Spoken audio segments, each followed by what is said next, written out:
Salam sejahtera, terima kasih karena bersama dengan saya di Nazilin Unity Channel. Anak muda pro Tun Mahathir anggap pengakuan Hasma hasil janaan AI. Apa pengakuan istri Tun Mahathir Mohamad yang tular ini sehingga menjadi perdebatan di media sosial?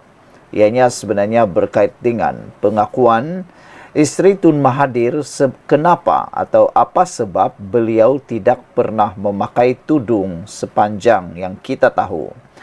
Menurut laporan ini, anak muda yang menyokong Tun Mahathir dan pro Mahathir, mereka menganggap pengakuan istri Tun Mahathir itu sebagai hanya hasil janaan AI ataupun dengan kata lain, bukan pengakuan sebenar daripada Hasma Ali. Apakah pengakuan beliau? Ikuti ulasan ini.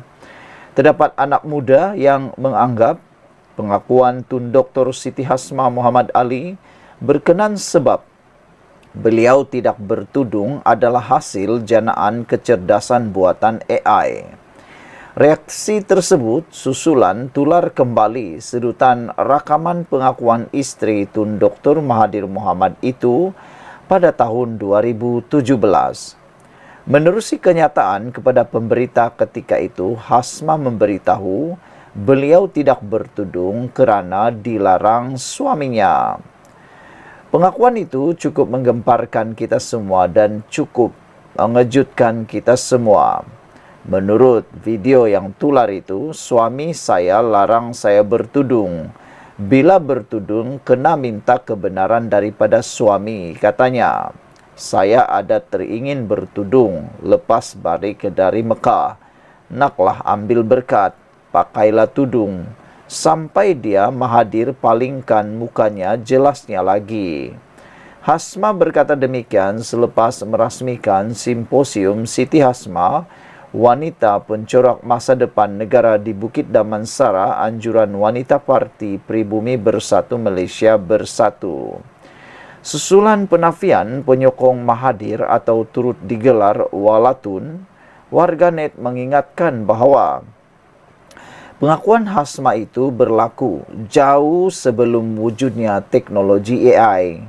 Teknologi AI hanya mula digunakan sekitar tahun 2022 dan paling aktif adalah pada tahun sekarang ini.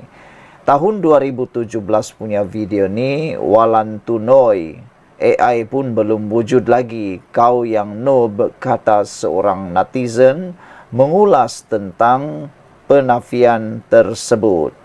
Ini memang kenyataan dia, Hasma. Dah lama cerita ini, kata seorang lagi netizen. Nak tanya siapa yang liberal sekarang? Demikian antara komentar daripada netizen atau warganet. Saudara-saudara sekalian, memang mengejutkan apabila pengakuan yang dibuat yang tular itu memang tidak pernah kita sangkalah.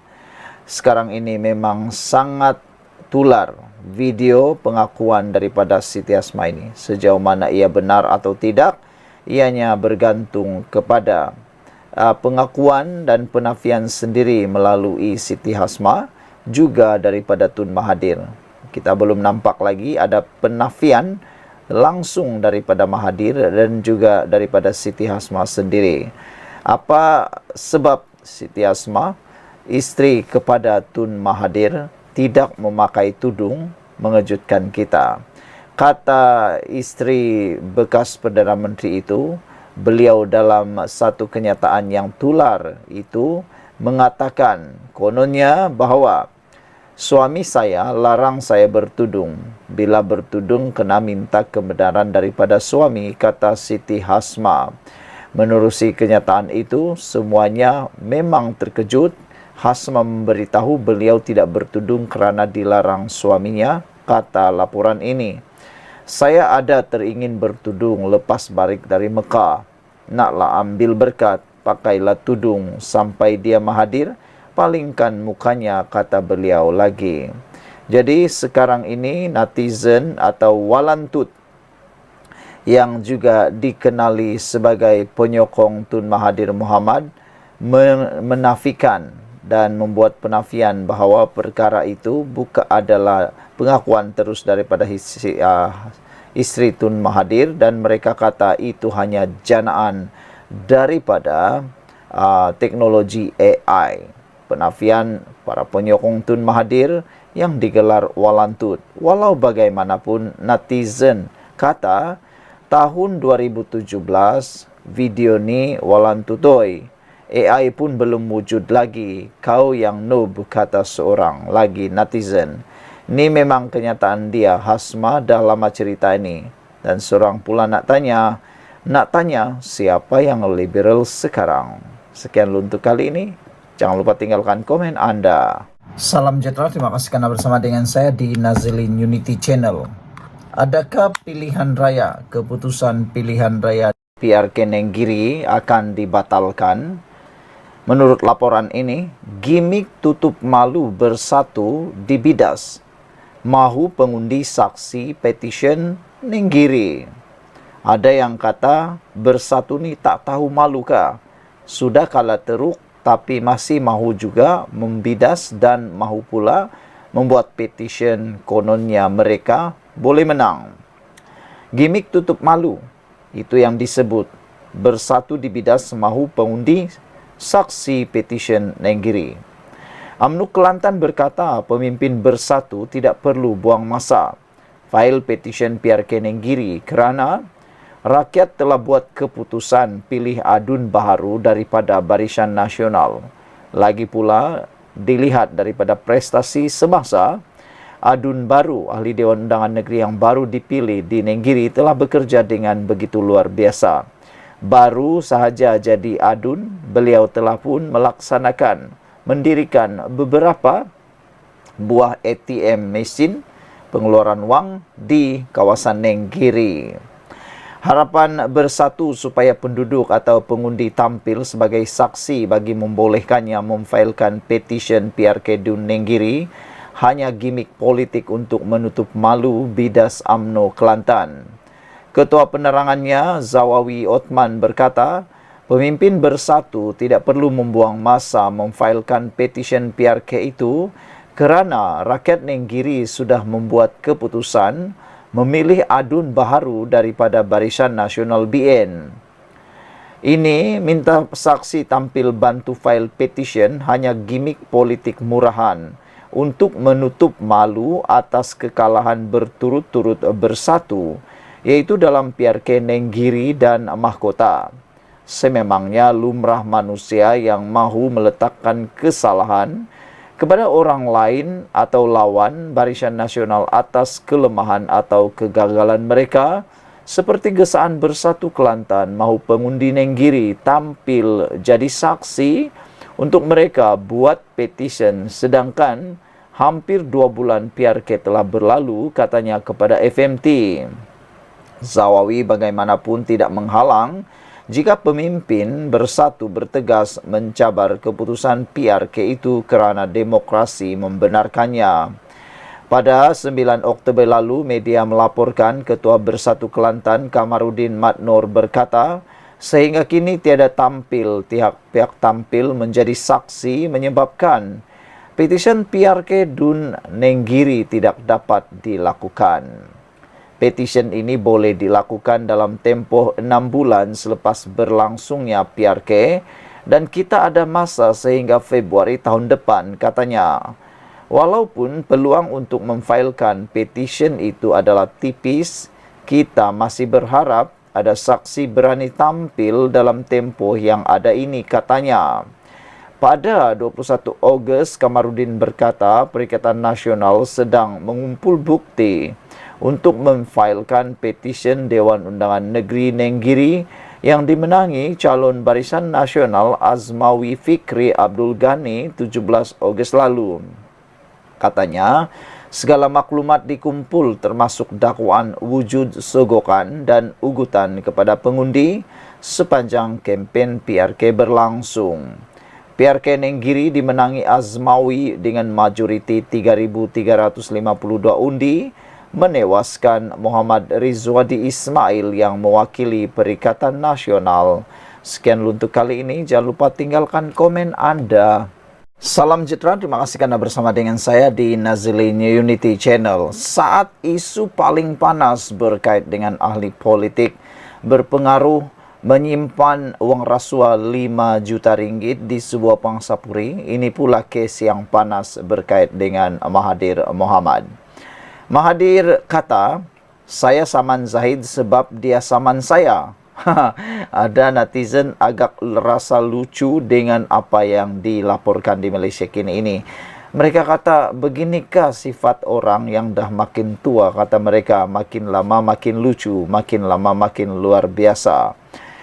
Kata Mahathir, saya saman Zaid sebab dia saman saya. Apa cerita sehingga saman menyaman antara sesama mereka ini? Dan ada netizen kata, cukuplah Tun Mahathir, kamu dah terlalu tua, dah terlalu uzur untuk turun naik mahkamah. Lebih baik janganlah membuat lagi apa-apa saman atau sebaliknya.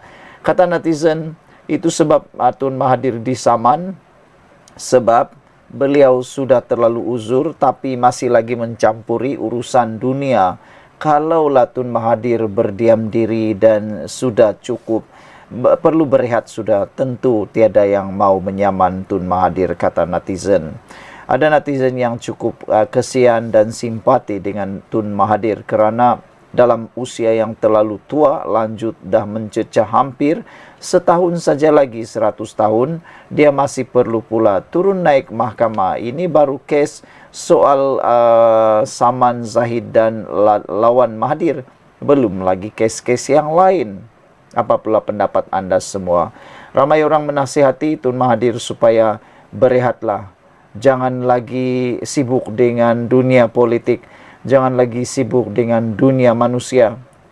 Cepat-cepatlah bermuhasabah dan kalau boleh buatlah amal jariah sebanyak yang mungkin, kata netizen. Kerana usia Tun Mahathir Mohamad sudah terlalu lanjut. Dan ramai yang tahu Tun Mahathir sejak akhir-akhir ini sudah berulang kali keluar masuk hospital. Takut nanti, kata netizen, tidak cukup pula amal di dunia ini. Dan mereka juga mengharapkan supaya Tun Mahathir menghalalkanlah semua perkara dan jangan lagi mengusik-usik orang supaya beliau juga tidak diusik-usik, kata netizen. Dr. Mahathir Mohamad mengakui bahawa saman fitnah terhadap Ahmad Zahid Hamidi dilakukan selepas timbalan Perdana Menteri itu memfailkan saman terhadapnya.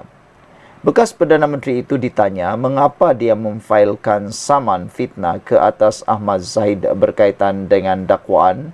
Dia memegang kad pengenalan IC yang tertera nama Mahathir anak lelaki Iskandar Kuti. Ahmad Zahid menyaman Mahathir atas dakwaan bahawa dia cuba melobi Mahathir pada 2018 untuk menggugurkan tuduhan jenayah terhadapnya. Mahathir ialah Perdana Menteri ketika itu. Ahmad Zahid memfailkan saman terhadap Mahathir pada April tahun 2022. Manakala Mahathir pula menyaman timbalan Perdana Menteri itu pada Julai tahun yang sama. Bekas Perdana Menteri itu berkata demikian semasa disoal balas oleh peguam Ahmad Zahid, yaitu Sahrul Fazli Kamaruzaman ketika perbicaraan di Mahkamah Tinggi di Kuala Lumpur hari ini. Sahrul bertanya, anda menyaman Zahid kerana dia menyaman anda dahulu pada April tahun 2022? Mahathir menjawab, itu antara sebabnya. Apa yang dia katakan adalah pembohongan. Dia mencemarkan nama baik saya, kata Mahathir. Sahrul Fazli membidas Mahathir dengan bertanya, mengapa dia menunggu selama 5 tahun untuk menyaman Ahmad Zahid Hamidi berhubung kenyataan yang dibuat timbalan Perdana Menteri itu pada tahun 2017.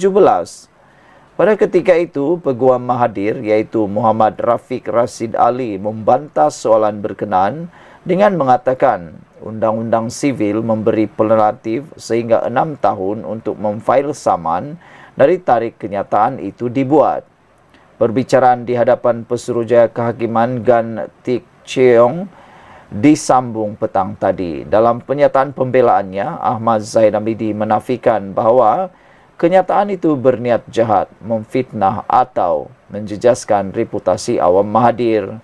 Ahli Parlimen Bagan Datuk itu mendakwa nama pada IC merujuk kepada individu berdasarkan maklumat dalam salinan lama dokumen pengenalan diri. Ahli politik berusia 71 tahun itu mendakwa dia tidak mempunyai kawalan ke atas mana-mana penerbitan video berhubung kenyataannya di platform media sosial. Ada satu komen netizen dalam ruangan komen di Malaysia kini menyatakan, itulah Mahathir. Zaman hang berkuasa tak dok berani saman hang sebab hang guna mahkamah, kata beliau. Tapi bila sudah tiada kuasa, orang pakat saman hang balik, kata Purple Mouse. Sejauh mana dakwaan Purple Mouse itu, tak pastilah, anda boleh fikirkannya sendiri. Jadi itu pengakuan Tun Mahathir yang mengejutkan kita semua. Sekian dulu untuk kali ini. Jangan lupa tinggalkan komen anda. Salam sejahtera, terima kasih karena bersama dengan saya di Nazilin Unity Channel ini. Maklumat terkini, keputusan terkini daripada SPRM berkait dengan ahli politik berpengaruh yang dikatakan Raja Sakau menyimpan 5 juta ringgit di rumah. Akhirnya SPRM menyatakan tentang safe house, rumah selamat, SPRM akan panggil ahli politik ternama. Wow. Pertama sekali, siapa ahli politik ternama ini? Dan adakah beliau pernah memegang jawatan besar di Selangor? Karena antara clue yang diberikan oleh netizen berkait isu ini ialah mereka kata ahli politik ini pernah memegang jawatan besar di Selangor. Anda mungkin dapat teka siapa orangnya, tapi saya tak berani tekalah. Kita baca dulu laporan terkini ini. Anda share video ini. Ahli politik yang dikaitkan dengan penggeledahan safe house yang didakwa tempat penyimpanan uang oleh Suruhanjaya Pencegahan Rasuah Malaysia SPRM akan dipanggil untuk diambil keterangan. Ketua Pesuruhjaya SPRM Tan Sri Azam Baki tidak menafikan bahawa ia berkait dengan seorang ahli politik ternama, namun beliau tidak dapat mendedahkan identitinya. Tetapi netizen sudah dapat tahu siapa orangnya, dan menurut tulisan di Malaysia Kini sebentar tadi, didakwa dikatakan bahawa ahli politik itu ialah ahli politik pembangkang untuk membiayai aktiviti politik beliau. Itu daripada laporan Malaysia Kini. Di laporan Sinar Harian mengatakan dia akan dipanggil satu masa yang difikirkan sesuai oleh pegawai penyiasat saya, kata Azam Baki. Seperti mana lazimnya, kami perlu mendapatkan segala bukti yang kita rasa wajar, yang kita perlukan dan telah disahkan. Barulah orang yang berkenan akan dipanggil, kata Azam Baki. Tapi netizen harap SPRM segera membuat tangkapan atau pendakwaan dengan segera tanpa hanya mengatakan siasatan demi siasatan. Kerana kalau hanya siasatan, dia hanya tinggal siasatan, kata netizen. Jangan sampai ianya hanya menjadi siasatan dan terus berjadi siasatan. Tiada pula pendedahan dan pendakwaan. Netizen takut nanti ahli politik itu melarikan diri. Jangan silap dan jangan anda kata mustahil lah ahli politik itu melarikan diri. Apa-apa boleh berlaku dalam dunia sekarang ini. Dalam dunia politik apa-apa boleh berlaku. Ditambah lagi kalau ahli politik itu tidak punya apa-apa jawatan lagi atau tiada lagi kepentingan di Malaysia, bila-bila saja ahli politik itu boleh melarikan diri. Jadi diharap SPRM segera dapat membuat pengesahan dan pendakwaan kalau benar ada bukti dan saksi yang cukup supaya ahli politik itu tidak melarikan diri. Tapi netizen kata mereka tetap heran. Kenapa ahli politik yang sudah besar gaji, yang kaya raya, yang sudah banyak harta, masih lagi sanggup menggunakan kaedah menyakau duit melalui rasuah yang penuh dengan dosa itu untuk menambah pendapatan dan kekayaan. Kata SPRM, beliau berkata demikian kepada pemberita selepas hadir pada Konvensyen Integritas dan Anti Rasuah kita pada tahun 2024 di Pusat Konvensyen Antarabangsa di sini pada Isnin. Ditanya kaitan ahli politik tersebut dengan safe house tersebut, beliau berkata sudah tentu dia suspek terlibat dengan aktiviti rasuah. Katanya lagi setakat ini kira-kira 15 saksi telah dipanggil SPRM dan dijangka akan ramai lagi akan menyusul untuk tujuan siasatan. Saya tak tahu berapa, tapi akan ramai lagi saksi yang akan diambil untuk penyiasatan, kata Azam Baki. Kes ini akan dibuka juga kertas-kertas siasatan yang dibawa akta pengubahan wang haram, katanya lagi. Selain daripada Akta Pencegahan Rasuah 2009 yang di bawah Section 16, kami juga akan membuka beberapa kertas siasatan di bawah Akta Pencegahan Pengubahan Wang Haram, Pencegahan Pembiayaan Keganasan dan Hasil daripada Aktiviti Haram 2001, katanya lagi. Sementara itu, bercakap mengenai jumlah keseluruhan tangkapan setakat ini, beliau menjelaskan seramai 4 individu ditahan reman termasuk seorang wanita. Yang direman sekarang ini yang ditangkap pada 10 Oktober lalu dan direman sehingga 15 Oktober, iaitu seorang pengarah syarikat atau seorang ahli perniagaan. Ada seorang lagi pernah bertugas di Menteri Besar Selangor Pemerbadanan MBI, iaitu seorang lelaki berusia 45 tahun, tetapi kita hanya berjaya dapat menahan reman 1 malam saja kerana dia mempunyai masalah kanser prostat.